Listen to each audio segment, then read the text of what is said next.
everybody, welcome to the show. Around the Nation right here, TYT Nation. Jeff Waldorf here with you on this Tuesday afternoon. Welcome to the show. We got a good one for you guys today. We're going to be talking about some important labor stuff, as well as, of course, continued backlash over Donald Trump's ridiculous comments against the squad. We'll be talking about that. We also have an update on Eric Garner, Kellyanne Conway, as I said, and more terrible comments from Joe Biden in the past. Yeah, so we've got an interesting day today. I guess not any more interesting than the usual stuff that comes out, but we do have a lot of it to share with you guys. So quite a bit of stories, more so than usual. But yeah, we'll get to that. We'll have some fun. But first, I want to ask you guys, please like and share the stream. Very, very important that you do, especially since YouTube, the algorithm is really working against us now. So, you know, that algorithm, again, it really drives whether people, you know, are able to see the show in their recommended feed. That helps, obviously, get out new viewers, etc. And also, like, for current viewers, for current subscribers, that helps remind them as well. So if you guys know each other, social media, etc., that, you know, that helps. Because some people forget when the show is, and I understand that, or they get busy, etc. You got life. So it just helps people know. Not only that, but those of you who, you know, end up not getting notices, just remember, click the bell twice. You got to ring the bell twice. And, you know, you'll continue to hopefully get notifications. Sometimes it doesn't happen all the time, and that's unfortunate. But still, you know, it's supposed to at least let you know most of the time. So, anyway, there's that. Let's see. Channel members, by the way. So I want to go through patrons and channel members first and give a thanks to you guys. First, I want to give a thanks to new member Atef Bandari. So thank you for becoming a channel member on YouTube. So that's one way you can help the show. The other way, or I should say another way that you can help the show is Patreon. That's kind of the main way. That's the way that I prefer. Because, you know, that doesn't go through and it all benefits us, pretty much. The overcharge is a little bit less or, you know, the charge is a little bit less. We actually end up getting more of the return from patronage and support. So it's just another way to support the show. Of course, there's merchandise, etc., PayPal, Venmo, whatever you want to use. New members, Sarge Tech, thank you. Gerard Ruiz Torula, Connor Scarrett, and Philip Wilkinson. So thank you to those new patrons, patreon.com/TYTNation. If we can get up to at least $2,000 a month, that would be super ideal. Then I won't have to worry as much about, like, hey, am I going to make the bills this month? All right. So anyway, that's enough of my troubles. Let's go to the troubles of the world. And, of course, the United States because of our idiot president. All right.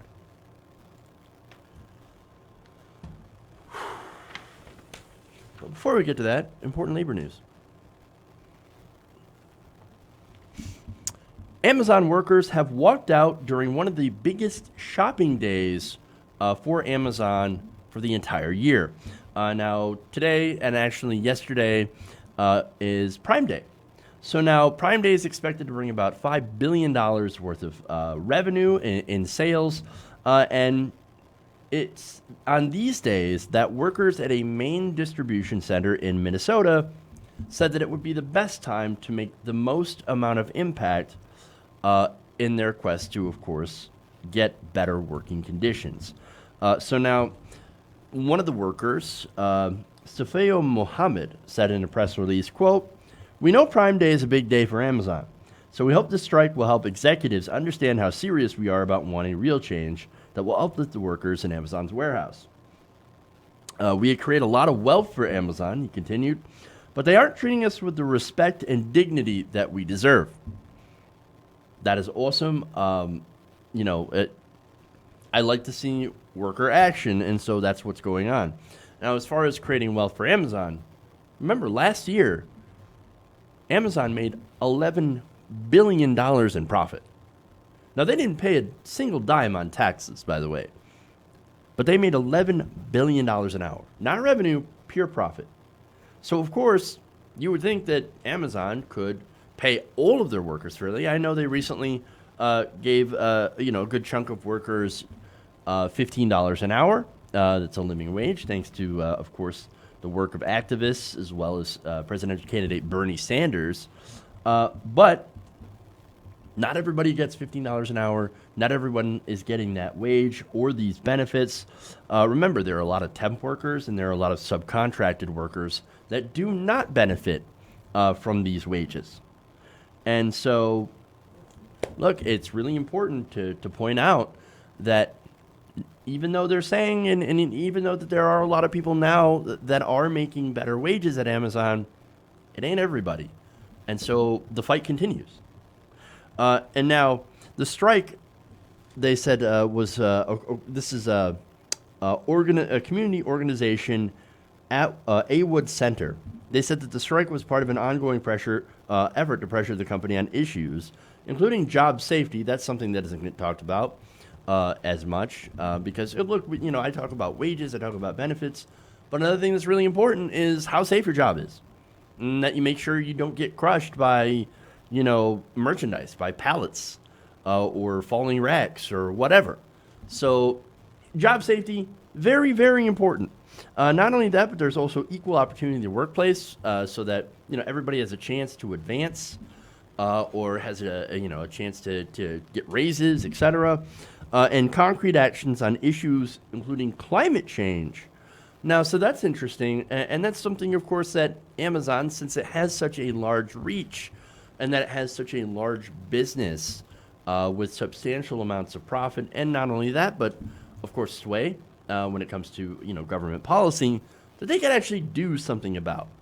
Whether it be, switching to more greener facilities, making sure to get a lot of their power from, solar energy, using transport vehicles that are, that run on alternative energies. There are things like that they could do. Reducing their waste and reducing pollution, stuff like that. That's stuff that Amazon, they have the money for. They have $11 billion in profit.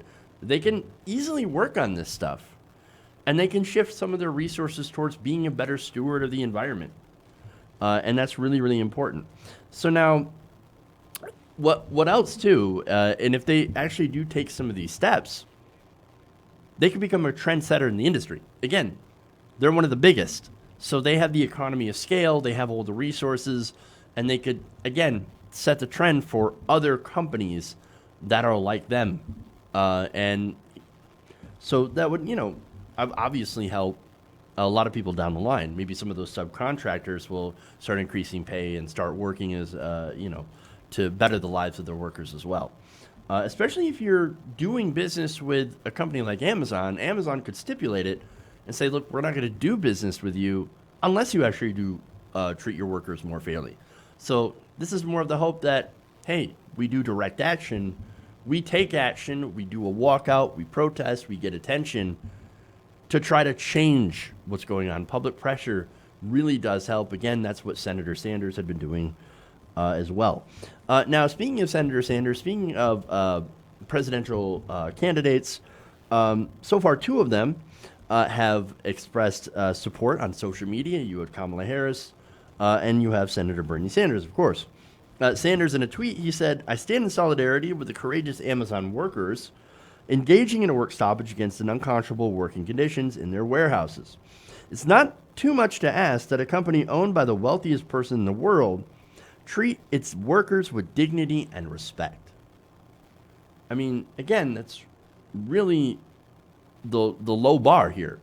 dignity and respect at work. And it's a shame that you have to fight so hard just for that basic level of, of humanity in the workplace. Now, Amazon employees also went on strike, not just in Minneapolis, or I'm sorry, Minnesota area, but also overseas. 7 different locations in Germany have also done worker strikes. And so, look, from what I know about Germany, which admittedly is not very much,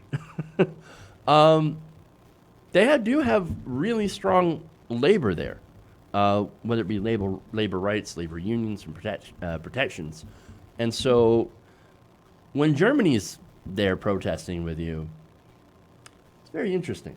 Now, activists have asked people not to buy from Amazon during Prime Day to show your support for the workers. Now, full transparency, full disclosure here. I'm actually part of the Amazon Partner Program. So now it's that program that if you use the link or whatever, buy something from Amazon, I actually get money. Don't do it today. If you're planning on doing that, don't do it. Support these workers. I 100% support them. And so, and I want to be 100% transparent from you guys, or with you guys, because I have made money from that. I haven't made money from that for like a very long time. But if I was making a lot of money, I'd have the same position. Don't buy anything from Amazon today. I know it sucks and it's hard, right? For example, my wife's birthday is coming up, right? And I could have ordered something awesome from Amazon for her. I ended up going somewhere else. Why? Because I wanted to, support these workers. I want to stand up for their right to have better working conditions. And again, it sucks. It's hard because the deals are pretty good. But I'm not going to do it because, again, this is principle. This is a stand. I stand with the workers. I stand behind labor. And I will continue to do so until they are treated with respect. They are given, given fair wages, good benefits, are allowed to be represented by a union, because every worker deserves those basic rights. So don't buy anything during Prime Day. Okay.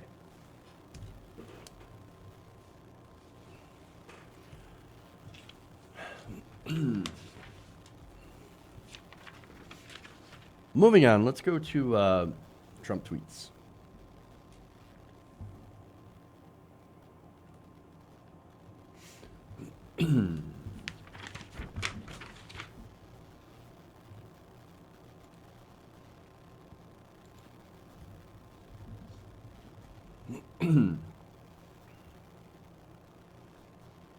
Okay.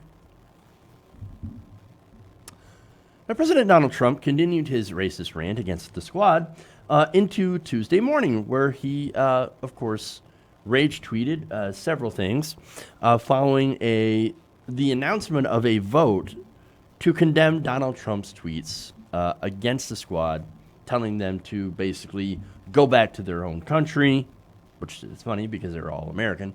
So there was a vote that was going to condemn that as racist.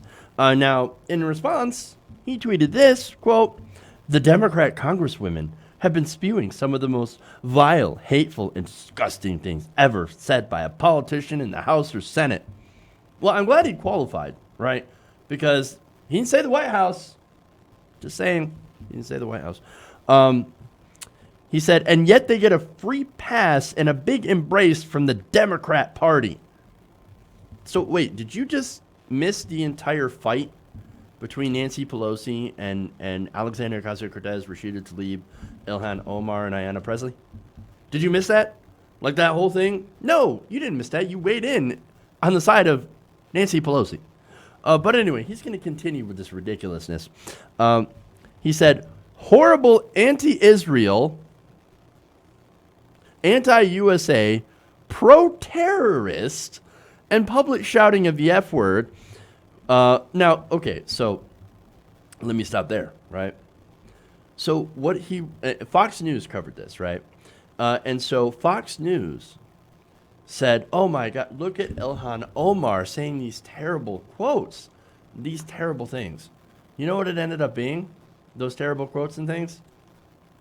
Basically, Ilhan Omar quoting Donald Trump. I'm not kidding. I'm not kidding. Okay, so ridiculous, right? But he continues, among the many other terrible things, and the petrified Dems run for the hills. Well, he got that sort of right, because Democrats always run for the hills. Why isn't House voting to rebuke the filthy and hate-laced things that they have said? Because they are the radical left, and the Democrats are afraid to take them on. Sad. No. See, Democrats, the Democratic Party, corporate establishment, more specifically, hates the progressive wing. They hate the progressives, and they're always trying to undermine them, always trying to attack them, minimize them. He knows absolutely nothing. But there is so much hypocrisy here. Saying, oh my God, how dare you say these terrible things? Like what, that Donald Trump's a racist? That's because he is a racist. But this is a man who calls women pigs and dogs. Very misogynistic as well. Calls Mexicans rapists and criminals. In fact, that's what he kicked off his entire campaign on. And there is a problem. They're called Muslims. I mean, come on. Not only that, but he talks about swearing, right? The guy swears all the time at his campaign rallies. I don't care, actually. I don't care about the swearing, right? Whatever, right? I swear all the time. So, just not when I'm on air. And so I don't really care about that. But then he says, oh, I can't believe she would swear. When she said, Ilhan Omar specifically, impeach the MFer. Well, you say worse at your rallies. Seriously, you've got no leg to stand on. Not only that, but of course, I love how they said, oh, the squad, they're pro-terrorists. They're pro-terrorists. Really? Pro-terror? Are you sure? Because remember, Donald Trump is a guy, and as well as Jared Kushner, the Trump administration loves Mohammed bin Salman. Mohammed bin Salman is the Saudi prince who literally ordered the murder of a Washington Post journalist. And Saudi Arabia itself, you're a supporter of Saudi Arabia, but you're supporting terrorists. Literally, they have spread one of the most violent strains of radical Islam in the Middle East. You want to talk about, oh, no, the pro-terrorist. No, you're pro-terrorist. I mean, come on, man. Not only that, but still, you have, I mean, recently news came out. Well, maybe not recently, because we've known this for a while.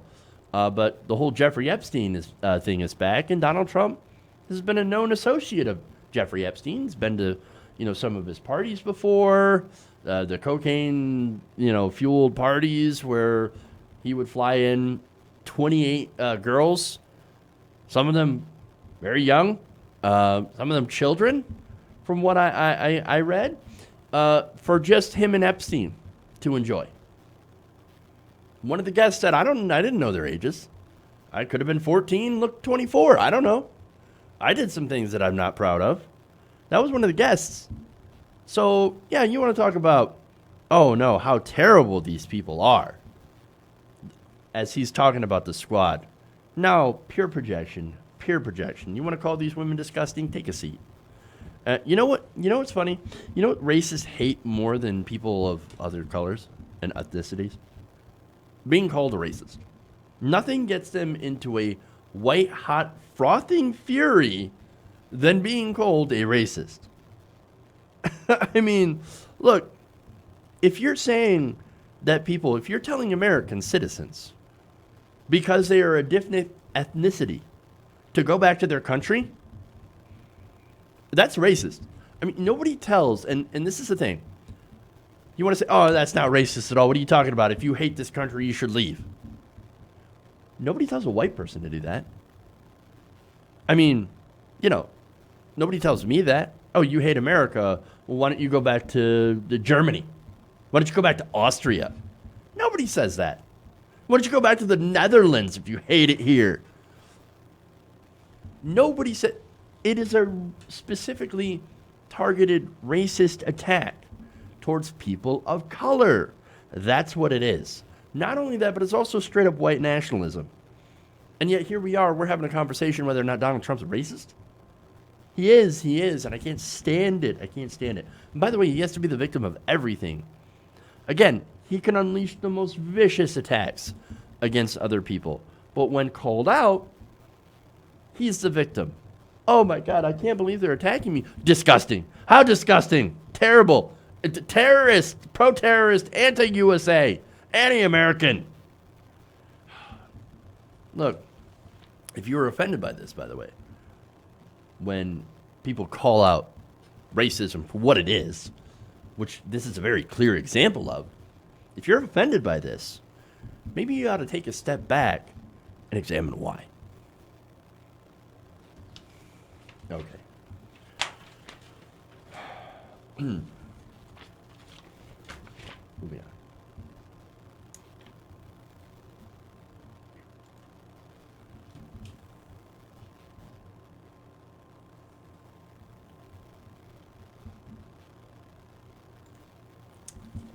All right, here we go.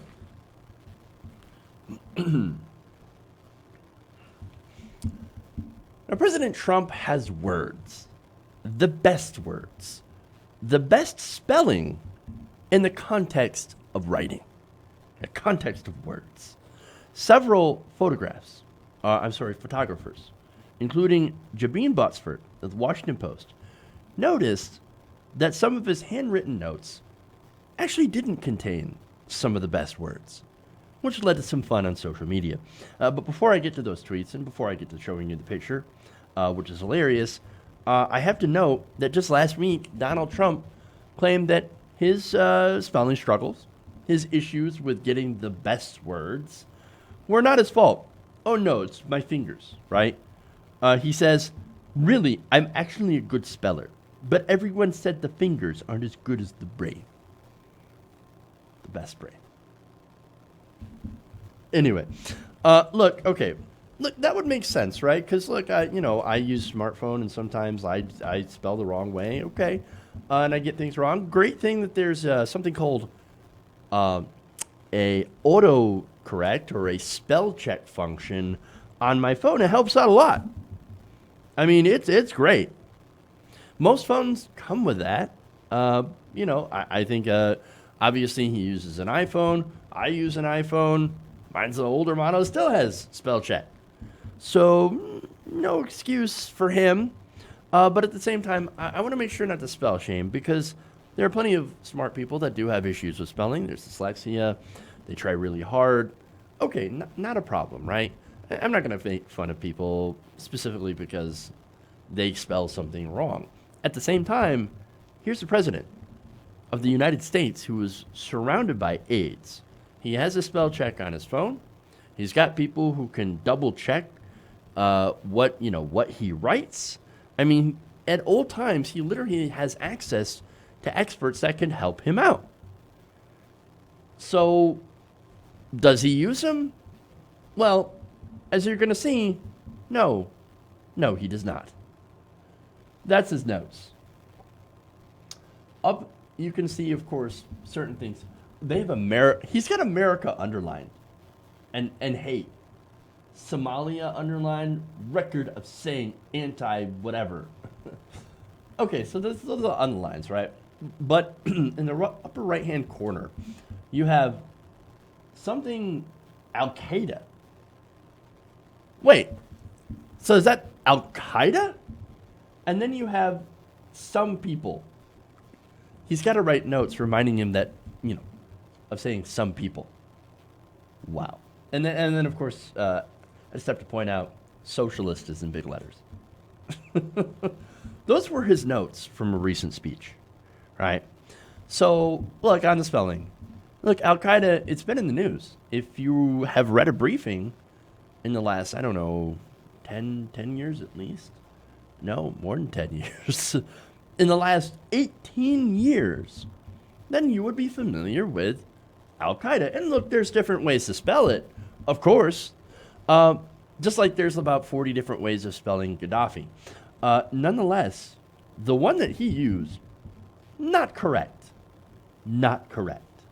So, kind of embarrassing when you're the president of the United States and you can't spell something that we've known like for 18 years. Not even close to being correct. Embarrassing. You can't use your vast resources on saying, hey, do I got this right? So I don't look like a moron? I'm just saying. I'm just saying.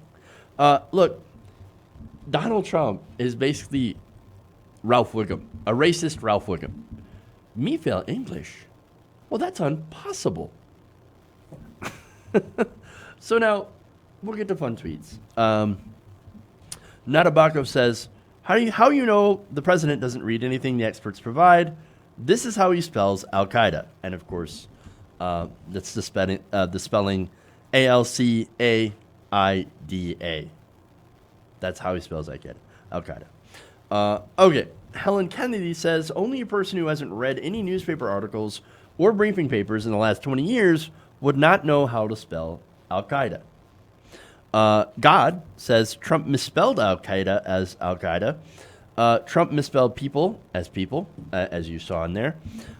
He doesn't know the words to the pledge or the national anthem. He couldn't pass a citizenship exam. He couldn't find the USA on a map.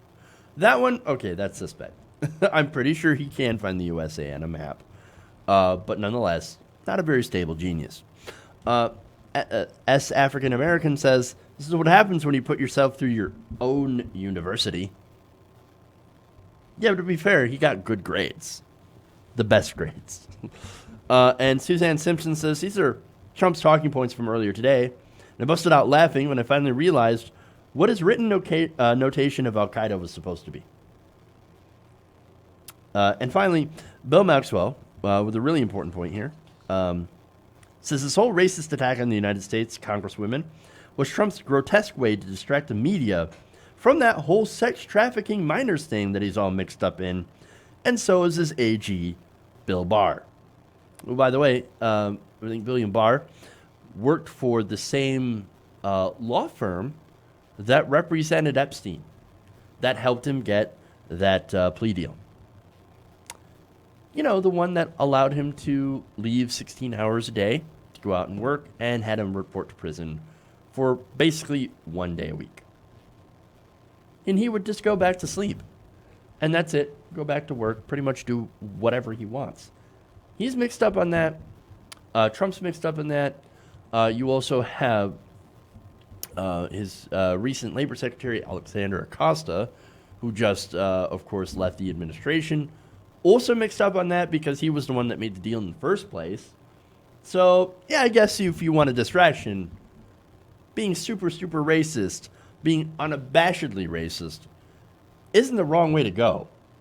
It's the surest way to create a media firestorm for sure. And when it comes to that, saying racist things, Donald Trump proves that, again, he's a very stable genius.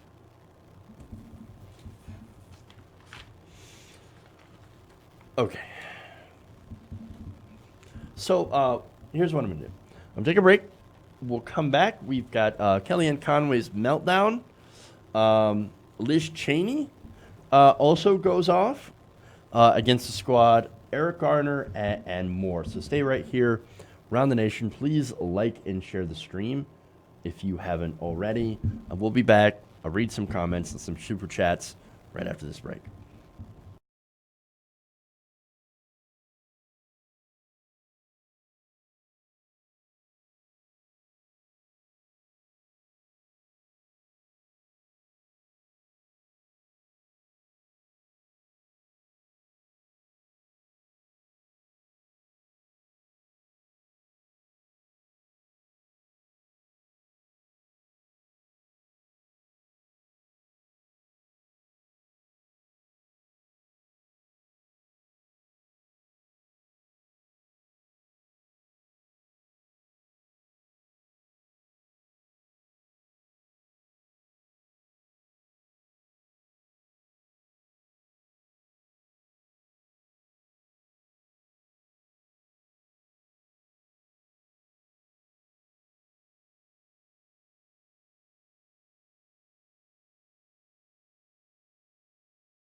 everybody, welcome back to the show. Run the Nation right here, TWT Nation. Okay, so I want to be clear, again, that I'm not shaming people. I wasn't trying to shame people with, like, disabilities or issues. I just think Donald Trump's really stupid. And I think he doesn't care. So I think he's so dumb but doesn't care at all that he's like, whatever. I don't need to learn how to spell. I've got the best spelling in the world. But look, if he does have like a mental problem, which is, I guess, entirely possible, again, the 25th Amendment is not fit to serve, then look, you could definitely understand. Maybe he does have symptoms, but I can't really play, Dr. Abloh. I'm not a doctor, and I do not play one on TV. But I'm hoping you guys don't get the wrong, impression, of course, that I'm making fun of people with like that, have issues. I just think, like I said, again, Donald Trump is willfully, stupidly ignorant, and does not care at all. All right. Anyway, so let's do a couple of super chats here. Actually, we do have two from Shane McAndrew, but it's the same message. And he says, I empathize with your anger at Nancy Pelosi. Donut Twitter drives me up the wall defending corporatists like her, yet dismiss the squad. So had to run in with the Donut Twitter as well. The Donut Brigade. They are a very small, angry group of people, aren't they? I mean, and what sucks is that, of course, there are celebrities that are part of that group, and so they continuously denigrate people like AOC, praise Nancy Pelosi, Chuck Schumer, even when they help Donald Trump, and of course they go after with a vitriol Bernie Sanders, and so it's unfortunate to have to run into those people, but they do exist, and I definitely agree, and it does drive me crazy having to deal with them too. Luckily, I haven't had too many bad examples because I don't know why, to be honest with you. Okay, anyway.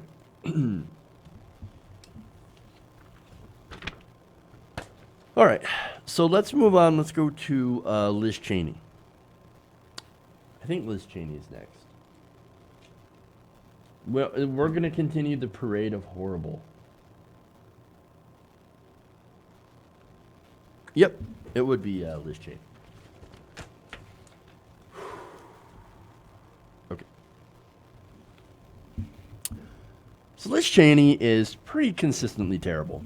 So it's no surprise that she immediately came out to defend Donald Trump's tweets against the squad, or Alexandria Ocasio-Cortez, Ayanna Pressley, Rashida Tlaib, and Ilhan Omar. Now, at a press conference at the Capitol with Republican leaders, Cheney not only refused to condemn Donald Trump's tweets, but also she went on the attack against the squad. She joined in, basically. In fact, I want to read her comments to you. She said, quote, "This is the greatest nation that has ever existed, the exceptional nation, and they are wrong when they fail to recognize that no people have ever lived in greater freedom." Okay, so look, so far, I guess it's just a difference of opinion, right? Like, and it's not as if AOC is saying, no, we're horrible, this is a horrible country filled with horrible people. No, that's not what they're saying. That's a mischaracterization from Fox News. What these young women are saying is, hey, look, America, it's got a lot of opportunity, it's got a lot of potential, but right now we are not living up to that potential because there are issues in the country. For example, there are millions of people that don't have health care. And while, there are billions and billions of dollars continuing to flow to the very richest Americans, there are, more homes than homeless people in this country. And so there are some serious problems that we should get together as a country to fix. So now, of course, that message, gets lost among conservative media, conservative pundits, and conservative, of course, members of Congress. Now, as far as she says about exceptional freedom, right? Nobody's lived in greater freedom than in the United States. Well, I don't know. I don't think that's true. In fact, according to the World Liberty Index, the United States is not one of the most free countries. In fact, New Zealand happens to have the most freedom on the planet. New Zealand. In fact, according to their rankings, the 2018 most free countries: New Zealand, Switzerland, Ireland, Australia, Sweden, Norway, Netherlands, Luxembourg, Canada, and Finland. Now, a lot of those are, of course, ties, but those would be, the five, I guess. But again, a lot of those are tied for third and second and fifth, respectively. So look, in case you're wondering, what's the methodology on that? You can't just say that a country is more free than the other. That's true. Now, the methodology, basically, researchers looked at press freedom. If you have a high degree of freedom of the press, which unfortunately we do not here in America, economic liberty. So that's more of like the conservative, hey, get the government out of the markets. Well, the government happens to be highly involved in markets, but not in a good way here in America. In fact, we give corporate subsidies to the tune of billions of dollars, oil subsidies to places like Amazon, who paid no taxes in 2018, despite making $11 billion in profit. So that's high government interference in our politics. And if you're a conservative, you would be angry about that. And actually, there are a lot of conservatives who are very angry at the corporate cronyism, picking winners and losers that we have in the government right now. So they also looked at social liberty, how accepting you are, the government is, and how, they're able to protect LGBT folks, racial minorities in their country, things like that. So they looked at all those different factors, and they came up with this list where New Zealand happened to be the most free country in the world, because it's the most free, the most fair. So now it turns out a lot of these countries that were on this list also were very progressive.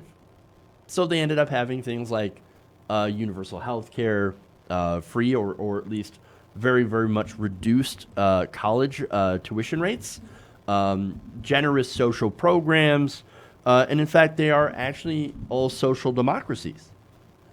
Now, unfortunately, Liz Cheney looks at those countries and they think socialism. They're the same as Venezuela. By the way, Venezuela, one of the least free countries in the world, according to this very ranking. So now she says, quote, our socialist colleagues on the other side of the aisle are wrong when they advocate abortion up to the moment of birth. That's not true, including partial term abortion. I don't even know what that means. Late-term abortion, and when they refuse to mandate care for babies who are born alive. Well, if that child is if that child's going to die, and there's no medical way to save it, then what are you supposed to do? You're supposed to make the child, the newborn, the infant, as comfortable as possible. And there's no evidence that we are not doing that. And look, so all of that, of course, is just complete nonsense, right? Late-term abortion. Now, she wants to turn this into an abortion debate. Well, that's interesting. Late-term abortion, incredibly rare. Why? Why does it happen? Well, it happens either because the fetus isn't viable, the child, the newborn, the fetus is going to die anyway, and the health of the mother is in very much danger. It's not something to take lightly or turned into a political football. Yet, at the same time, here's Liz Cheney turning it into a political football. She's literally the worst. There's more. Cheney also said, quote, they're wrong when they say their programs help people at the lower end of the economic spectrum, as if giving tax cuts to the rich, which you're in favor of, helps. No. She says, Every one of their socialist programs would create massive new government dependency and end the very economic growth we need to ensure everyone can prosper. All right. So, again, as I pointed out before, the happiest and most successful countries have programs like universal health care, free college, universal child care, high wages, right? Paid leave for new parents, things like that. This is what Alexandria Ocasio-Cortez and the rest of these Justice Democrats are pushing for. These kind of policies. This is the stuff that Liz Cheney says is socialism. The only people that she's looking out for, Cheney's looking out for, are members of her own social class, the wealthy. But she's not done. She then also goes to imply that, not just imply, but to state flat out that these four women of color they're the racists. Quote, these congresswomen are wrong that any individual seat at the table is only valuable, only legitimate if that person espouses some pre-approved set of beliefs deemed appropriate based on their religion, gender, or race. When they say that, that's racist. Wait. Well, okay. What? That doesn't make any sense. So you're going to call these four women racist? Why? It doesn't make sense at all. The whole premise is flawed. And besides, this is a way for you to cover for Donald Trump, who has said and done racist things. I mean, you guys remember Central Park 5, right? Now, this Central Park 5, they went to prison. Donald Trump ran a full-page ad saying that they deserved the death penalty. They ended up not actually doing the crime. What did Donald Trump do then? He said, well, I don't care. I don't care if they've been found innocent. They were still in the park. They had to have been up to something. Not only that, but he also tried, of course, to prevent black people from renting rooms in Trump Tower. I mean, I could go on. There are plenty of other racist examples. And telling, of course, four women of color who are all Americans to go back to their country is only one of them. That statement, by the way, is the last defense of a racist snowflake who has no arguments against actually pointing out how our country has not been traditionally good to non-white people. If you love America, if you really loved America and didn't just go around with blind patriotism, you would want to make it the best country that it can be. And a good country takes care of its citizens. And part of that, of course, being a good country is being welcoming to everyone, to new perspectives, and better in new ways of doing things. These women, they do have ideas on how to better do things. And the truth is that Donald Trump, Liz Cheney, and the rest of the Republican Party, as well as the corporate Democrats, they are afraid of change because then it threatens them and their power. And one last thing. This rhetoric against the squad is dangerous. First of all, she said that they were baby killers and radical socialists. Well, what does that do? Well, I mean, just ask Dr. George Tiller. Oh, right. You can't because he was murdered. I mean, look, these women already have a target on their back. Now they have a bigger target on their back from somebody who is unhinged and possibly heavily armed. It is dangerous to be a progressive, as it always has been, but it's also dangerous to be a woman, and a woman of color at that, in America. AOC herself has been threatened, stalked, harassed. She gets constant death threats, rape threats. I mean, they all receive them, but especially AOC and especially Ilhan Omar. I mean, it's horrifying. And yet here you have somebody like Liz Cheney who continues to do this dangerous rhetoric and continues to put them in an actual physical harm. Liz Cheney is a terrible person. She is gross, and unfortunately, she's never going to change. She's always going to be a terrible person. And the terrible apple does not fall far from the terrible tree. She is a Cheney after all. Okay. Let's go to Kellyanne Conway. Terrible people. The parade of terrible continues. Okay.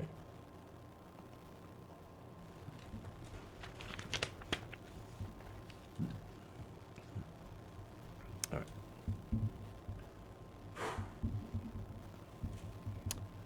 Now, Kellyanne Conway is being mocked on social media after she asked a reporter what ethnicity they were.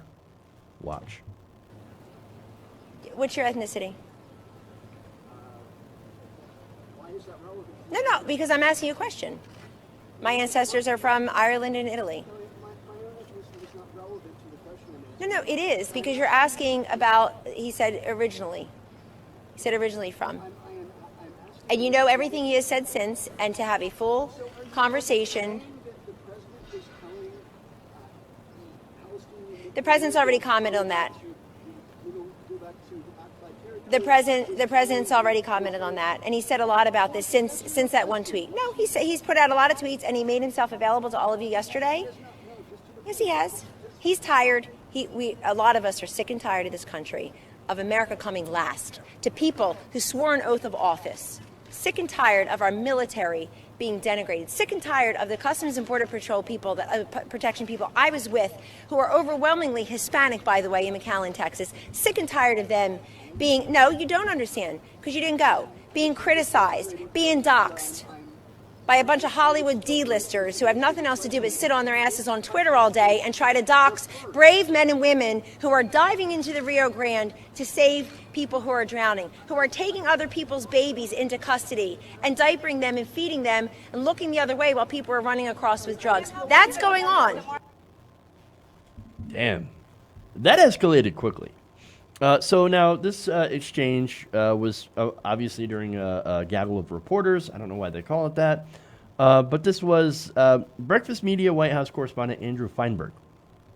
And so he basically asked, and I know it was really difficult for you to hear, which countries Donald Trump believes Representatives Anna Presley, Rashida Tlaib, Ilhan Omar, and AOC should go back to, since all four of them are American citizens. And so that prompts her to say, to ask, well, what's your ethnicity? Well, it doesn't matter. It's not relevant. She says, no, it is relevant, and then volunteers her own. Hey, you know what? I don't care. I don't care. You know why? Because we're all American here. We're all Americans. Look, those three of those members of the squad were born in America, and the last one, Ilhan Omar, she's a naturalized citizen. She is an American, just as American as you and I. Maybe even more so. Because she came to this country and she said, you know what I'm going to do? I'll make this place a better place. I'm going to run for office. I'm going to pursue the American dream. And I'm going to make it better for everyone. And unfortunately, that is lost on people like Kellyanne Conway. But here's the thing. His question was completely, perfectly reasonable. If you're telling American citizens to go back to their own country, which is both absurd and racist, then you should be able to tell people what countries you want them to go back to. I mean, Trump said it. A lot of right-wingers say it. They say it all the time, video after video, of telling brown people, black people, etc. Go back to your own country. They tell Native Americans, go back to your own country. As if they don't understand the irony or anything. But this is not a new phenomenon. What's new is that you have an open white nationalist in the White House. That's what's new. Now, Conway's decision, of course, to respond to a reporter's question in this way did not play well on social media. Aramis Kane says this: you always have to admire the sheer balls it takes to go full Nazi in public. On the record, almost. Again, that just reminds me, papers, please. You know, where are your papers? Where are you from? I'm from America, bitch. That's where I'm from. Miss Addertongue says, well, folks, here it is. That's come to armbands. We're not quite there, but getting there. KV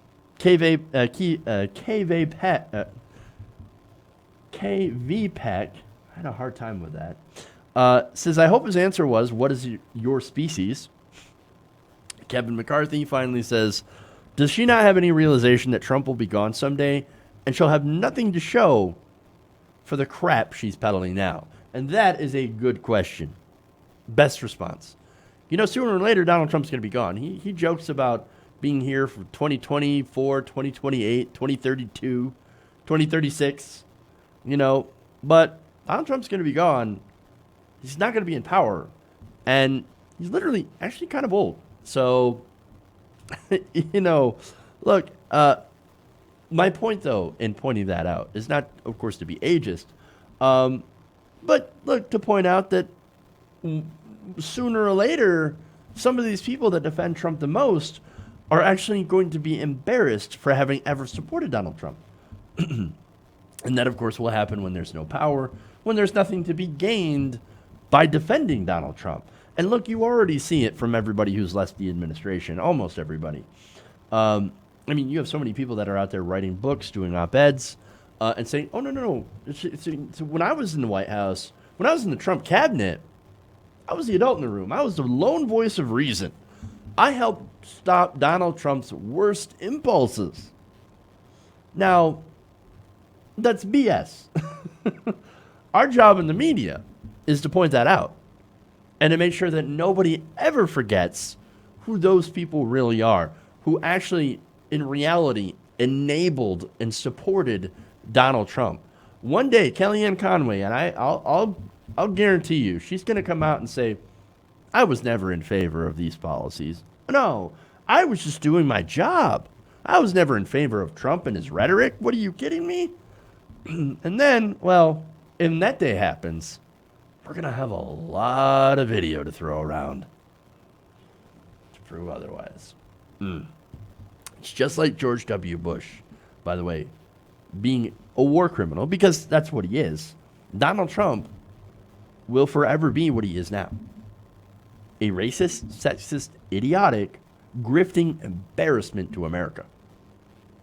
That's who he is.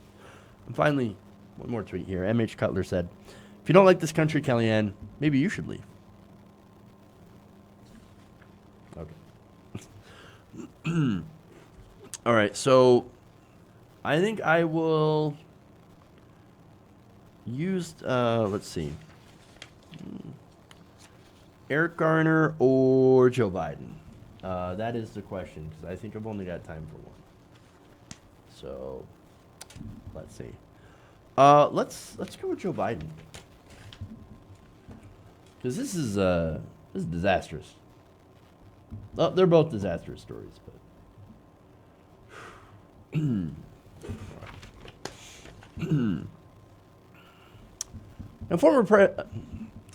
now former Vice President Joe Biden is continuing to get himself into trouble with things that he has said in the past.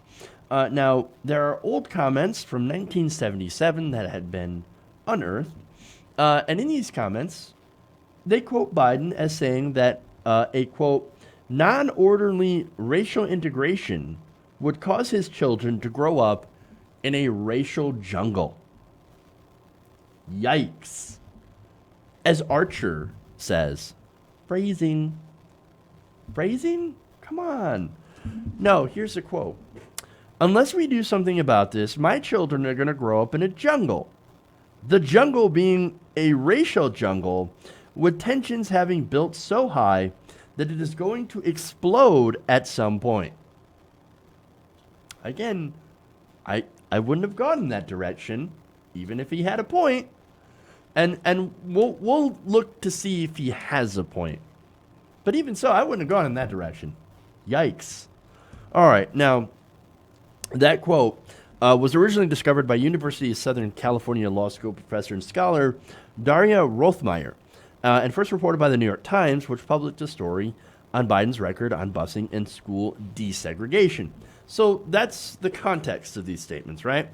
Now, in the quote, which appears to come from a congressional hearing related to anti-busing legislation, which he got destroyed with, during the presidential debate, Biden emphasized wanting to, quote, ensure we do have orderly integration of society, saying that he wasn't just talking about education, but all of society. Okay, so let's be clear. Joe Biden, not against racial integration in his own words, but he is against non-orderly integration because he thinks, oh no, it's going to upset white people. Oh, and it's also going to upset black people too. Well, gee, what are black people more upset by? Or what were they more upset by? Oh, right, being segregated. Now, what is non-orderly integration according to Joe Biden? It would be forced busing. So again, the topic that obviously Kamala Harris did her research on and used as an attack during the debate. So now, what was Biden's solution? Right? So he's against forced busing, but he says, well, I just want to integrate society, but in an orderly way. Well, reviewing thousands of documents at the time, the Times reported that Biden actually preferred expanding affordable housing in the suburbs as a tool of integration over busing. He was against busing. He said no busing, that's going to cause problems. But let's just build more affordable housing in suburban areas, and then we'll have black people move to the suburbs. Which, again, I don't... Okay, so I'm thinking, why don't we do both? Why don't we have busing? Why don't we have affordable housing? I mean, that might help. But why only one? Why only that? Why not do what we did with at least the busing and affordable housing? Well, that's not Joe Biden. See, with Joe Biden, you can't have too much change. Because with him, it's, oh, no, it's radical. It's going to upset people. I can't upset people. I can't upset these the so-called moderates. I can't upset the people on the right who are slightly racist at all, because then they won't vote with me. They won't support me. I mean, basically, that's what they're saying. Now, this gets to the core of who Joe Biden is. He doesn't want to upset, and this was his whole thing, he didn't want to upset white Democrats and white moderate Republicans with too much change. We can't have radical change. Now, the documents also found that Biden teamed up with segregationist Jesse Helms on an amendment that would take away the federal government's ability to withdraw funding as a punishment for school districts that did not sufficiently integrate their student bodies. So no punishment for schools that failed to integrate, mainly in the South. Joe Biden was part of that. Joe Biden teamed up with a segregationist.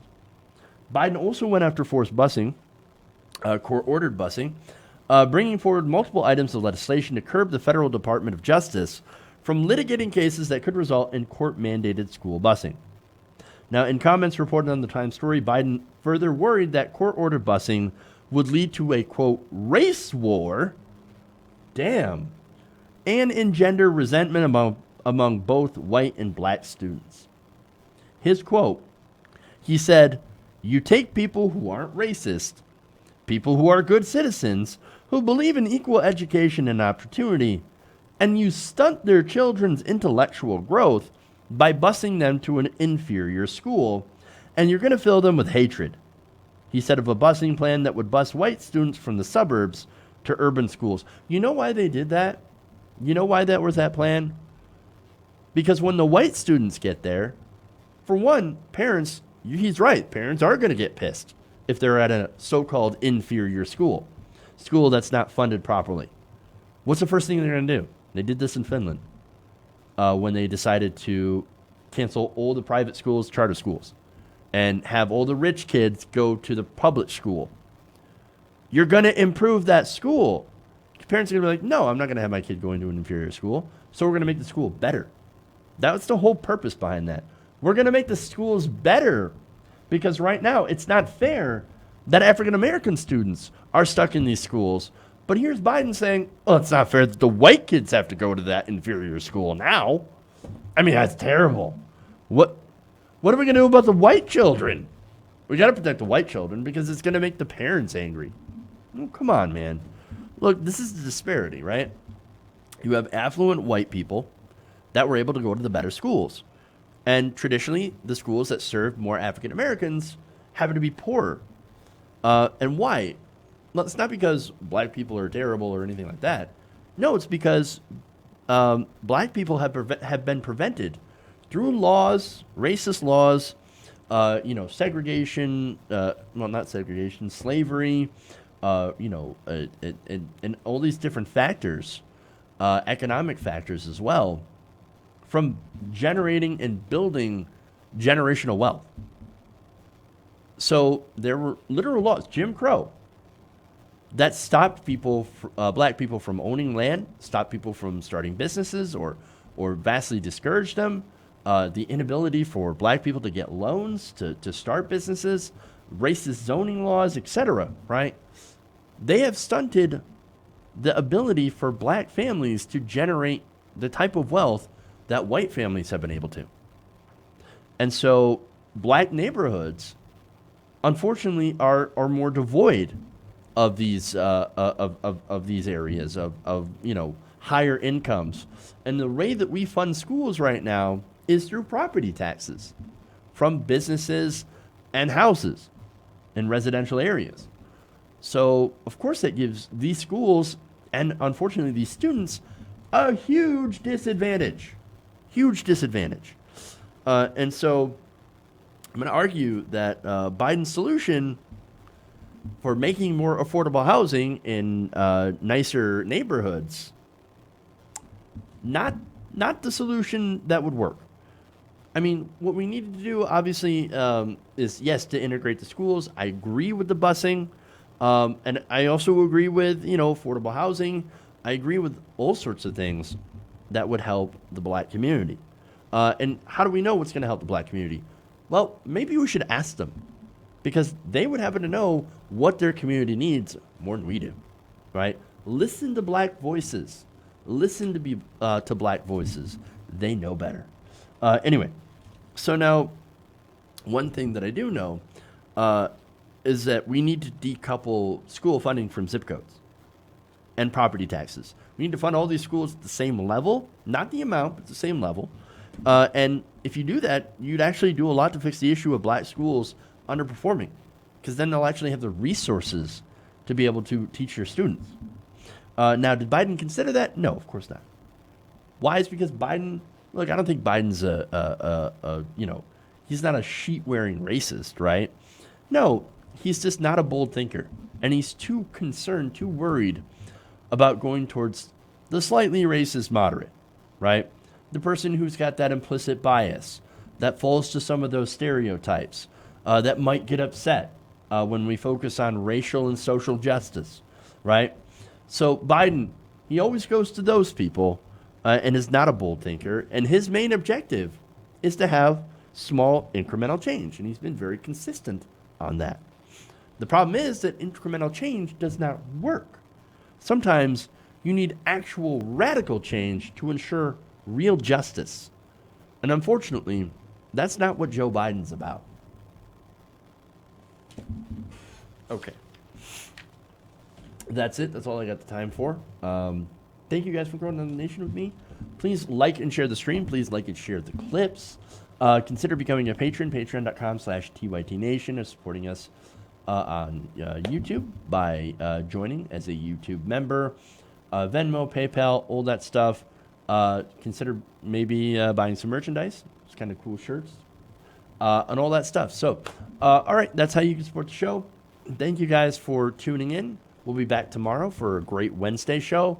Love you guys, and remember, change begins with you. Good night, nation. See you guys tomorrow.